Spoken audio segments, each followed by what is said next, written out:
Welcome to Oregon's Harvest, a show about the people who grow food and harvest products here in Oregon. I'm Natalie Marmion. For our first story, we head towards the ocean to one of the most fertile and bountiful areas on the Oregon coast. I think there's so much bounty here. And I would put the views of the Oregon coast here in Sonoma County on par with beaches anywhere in the world. As soon as we cut through and come out of the Coast Range and see the rock, there's this like decompression that happens.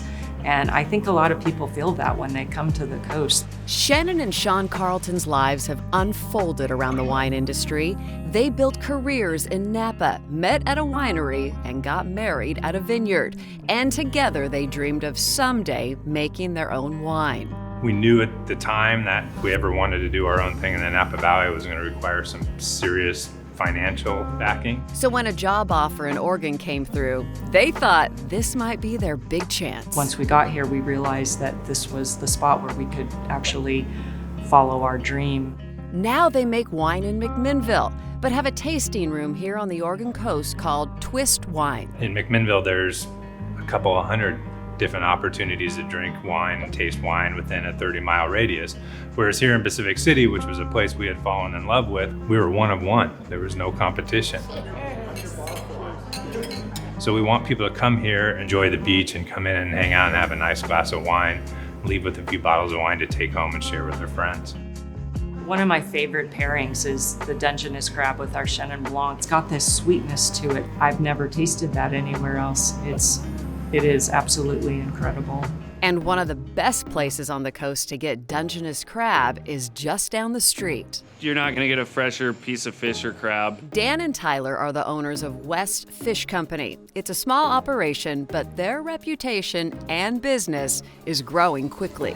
Anything else to do? It seems surprising, but it can be difficult to find fresh caught fish on the coast. Recent years, you couldn't even get a piece of locally caught seafood in the town because all the stores, they just kind of stock stuff from out of town, Alaska. Saw the opportunity and here we are.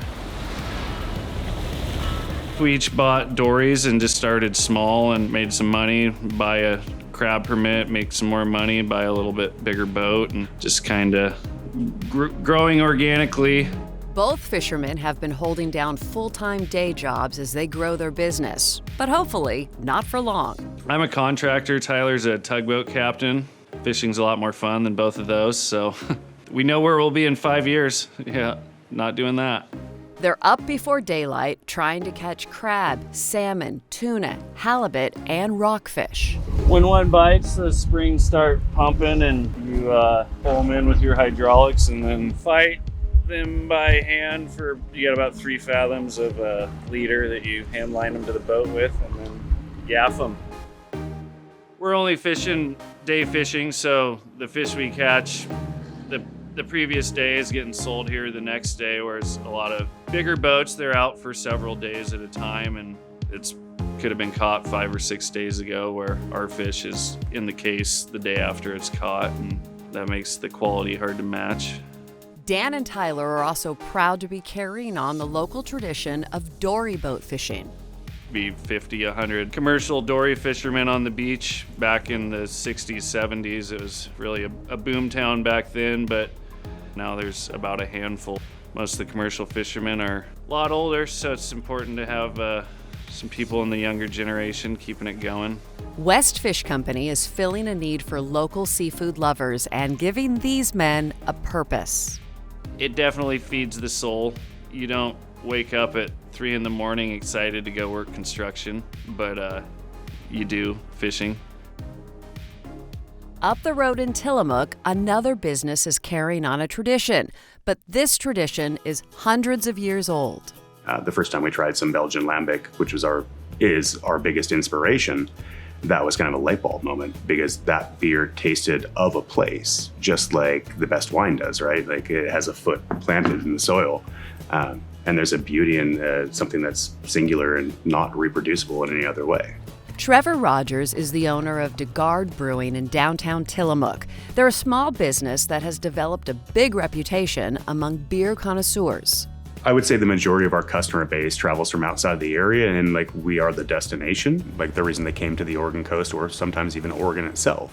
What makes DeGarde so unique is the way they brew their beer, with a process called spontaneous fermentation. We work strictly with native yeast and bacteria, just from the environment. Most breweries use cultured laboratory propagated yeast. We use airborne. They also age their beer in oak barrels, sometimes for years. It's not just the process that creates the unique flavors, but the location as well. If we made the same beer in the same process with the same ingredients, even a few miles up or down the coast, and I can verify that having tried it, the beer ends up quite different. So we can very clearly and truly say that this beer is of a place and it's of Tillamook. When you visit the tap room, you'll be able to try a huge variety of flavors, from wild summer berry to spruce tips. Those ones pretty ripe. There's a beautiful seasonality to the way we make beer. You can order a flight, a glass of wine, or buy a bottle to take home. DeGarde sells their beer in champagne bottles, and it makes a great gift. I think that we make an incredibly unique artisan product. It may not be for everybody, but our beer and our wine are, I think, fantastic and not replicated exactly anywhere else they couldn't be, because they speak very truly of where they're made at. I think there's a beauty in that that's worth at least trying.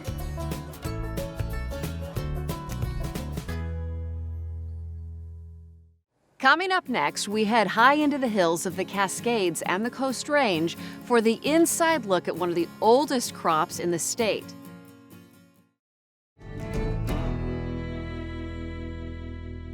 Welcome back to Oregon's Harvest. I'm Natalie Marmion. Next, we take you high into the hills for a look behind the scenes of one of Oregon's biggest crops, timber. And while the final product may be 2x4s and plywood, the foresters and loggers say their real job is growing trees. Sometimes people don't understand that the forest is not static. I mean, even without human intervention, there are disturbances that happen, and the stand will start over, the forest will start over in some way or another. The trees being harvested today in 2024 are on a tree farm in the hills outside of Cottage Grove. They began their life as a seedling about 40 years ago, back in the 1980s. The timber industry considers trees a crop like any other, but instead of months, they take decades to grow. When an area is harvested, it's my job to come in afterward with seedlings. Sam Sadler works on a tree farm outside of Astoria. He makes sure every clear cut is replanted and the trees survive and thrive. For every tree harvested, we plant about 3 trees. If you don't plant enough, you may very well end up with a lot of brush. Everything else likes to grow here too, in addition to the trees that we plant. Skilled planters can get more than 1,000 seedlings in the ground each day, but it is a difficult job since they only plant in the winter. To plant a tree and expect it to survive, you need to have moist soil conditions. Typically raining very hard most every day you're out there, but it's good for the trees. For the first few years, they monitor intensively, replanting if needed. After about 15 years, the crop is thinned. Then the trees are left to grow for another 20 or 30 years. At 40, it's ready to harvest and start the cycle over again. This system of planting and clear cutting makes for a mosaic of ages across the landscape that has some big benefits.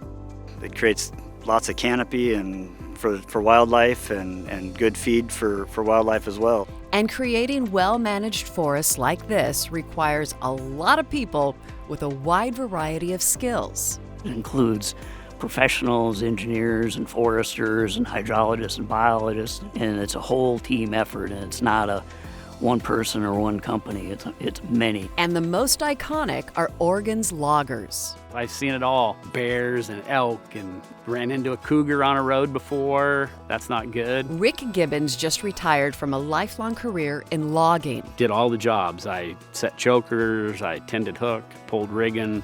So yeah, I've grown up in the industry, don't know anything different, and don't regret 1 second of it. We joined Rick on a work site high in the hills above Cottage Grove as they prepped and loaded trees. The cutting machine is the fastest he'll come in and cut it very fast. And then it takes a little bit longer to log it, and then loading it out is as fast as you can get enough trucks. In the past, logging had a reputation for being a dangerous profession, but Rick says that's not the case anymore. And nowadays it's gotten so much safer. The machines, keeping the people off the ground, all that, it's really not the major factor anymore. And the story isn't over once the crop is harvested. 40 years after planting, they're loaded onto trucks to be turned into lumber and then homes. To know that all that hard work is going to building homes for people and supplying that much needed fiber that's needed to build those homes is rewarding. Oregon is the #1 producer of structural wood in America. It is the lumber, the plywood, the beams and the timbers that go into homes, commercial buildings, utility poles. The people working in Oregon's forests are proud of what they do and the resource they provide. Timber harvesting is what helps us all flourish in the state, makes us a better state, a stronger economy, a stronger, diverse workforce. The amount of intensive forestry on a tract of ground can produce a lot of lumber. And we need houses and we need that product, and it's such a sustainable way to get that. The forests are Oregon's greatest natural resource, and the forestry workers have a vested interest in not only harvesting, but maintaining them for generations to come. There's nobody that is more connected to the land than a logger, in my mind. We hunt, we fish, we hike, but we also get to work 8 to 10 hours a day in it. And without taking care of it, we would not have that. I think that we take the human element of the forest out of it a lot and think that we aren't supposed to interact and be a part of the woods. And I think that's something we miss, and that as humans walking around on this planet, we should interact with the woods and use it and utilize it, and for all things, recreate in it and use the products that come from it.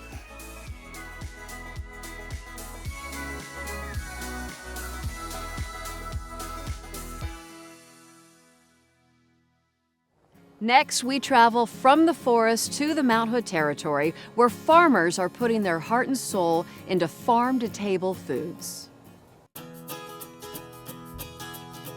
Farmers here in Clackamas County want you to come visit and see exactly how your food is made. You guys ready to see the milker? Yeah. Okay. Take Lacey and Gary Hansen, for example. They own Lady Lane Farm in Malino. We are a small traditional dairy with 70 milk cows, all Jerseys. Was born and raised right here. This area, this community is where my roots are.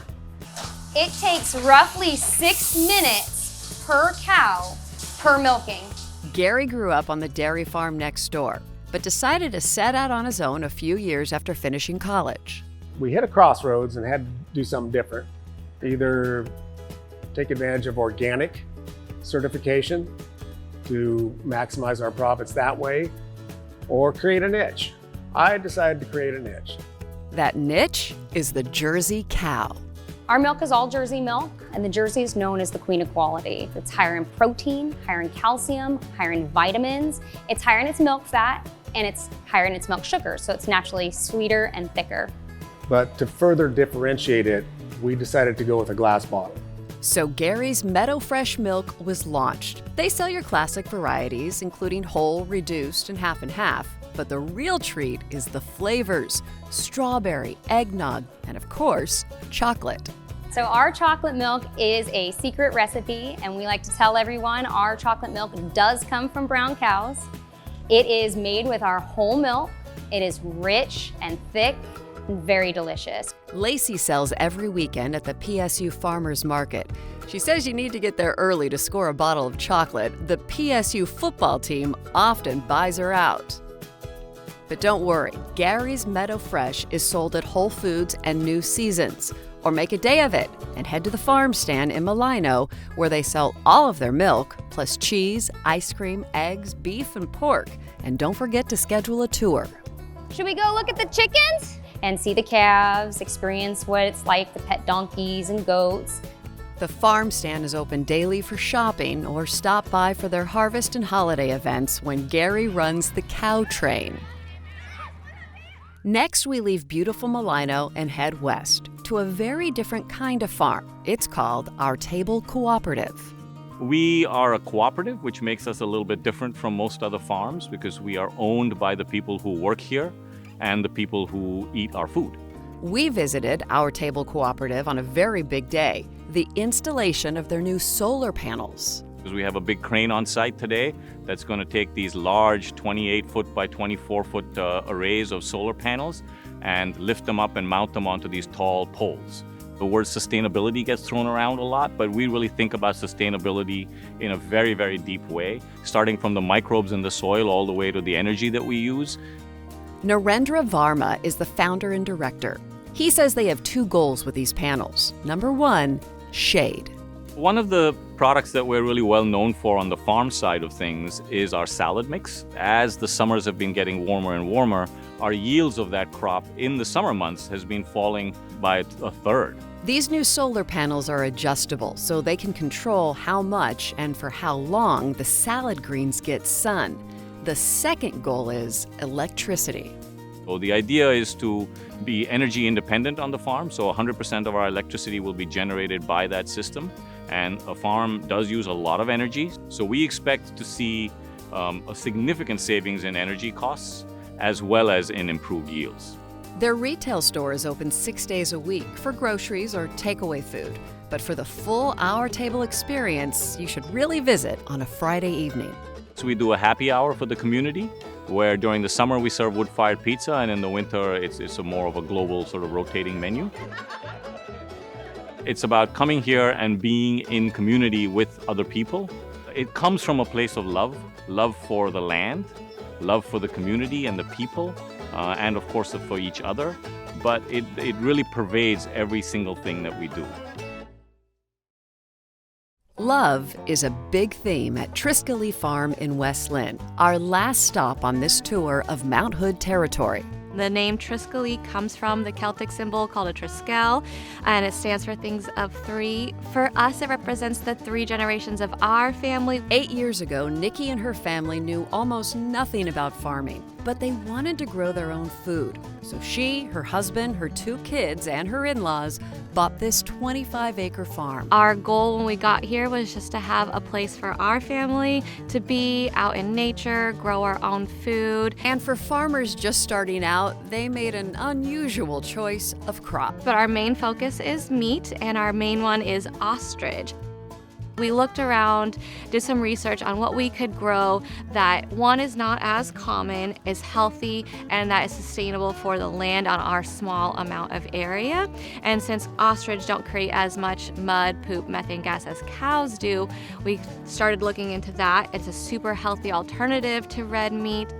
A big part of being a livestock farmer is breeding, and there are unique challenges with these big birds. Female hen could lay up to 40 eggs in that breeding period, and we, the farmers, are going out into the field, collecting the eggs. And taking one of these big animals' eggs is no joke. It's definitely a risk because they can kick forward 2,000 pounds per square inch and break bones. Because they're originally from Africa, so their predators in the wild are lions, hyenas, and cheetahs, so they can kick a cheetah and break it. But the challenge is worth it when you see the chicks. This one is just a week old. In 1 year from now, she will be 8 feet tall. Feeding the ostrich is a highlight on Triskelly's popular farm tours. They also do field trips and birthday parties year-round.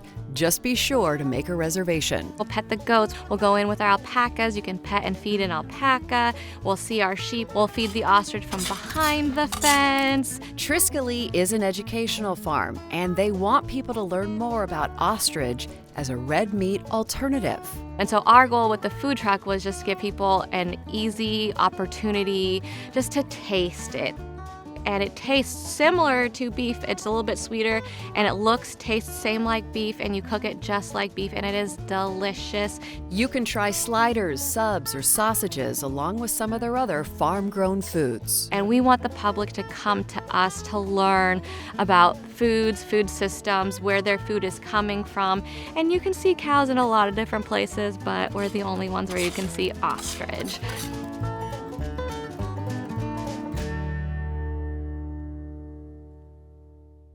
Mount Hood Territory has so many activities during the harvest and holiday seasons, and you can find them all on their website.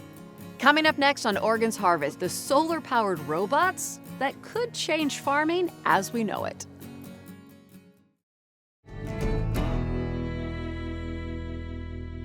Welcome back to Oregon's Harvest. I'm Natalie Marmion. We have seen the bounty of Tillamook County, the towering fir trees in our mountain ranges, and the farm-fresh foods in Mount Hood Territory. And there is one thing that all these producers share: a strong relationship with Oregon State University.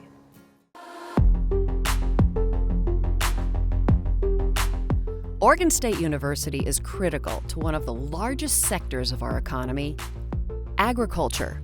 Not every university has a system like Oregon State University does. What sets OSU apart from most universities is its network of research stations. There are 14 locations in all, spread out in key areas of Oregon, so the school's faculty, students, and staff can study and support the crops right where they're grown. Everything from seafood and fisheries to over 220 commodities that we have in our state for agriculture. We're talking crops and products like cherries, blueberries, crabs, hazelnuts, Christmas trees, lumber, and hundreds more.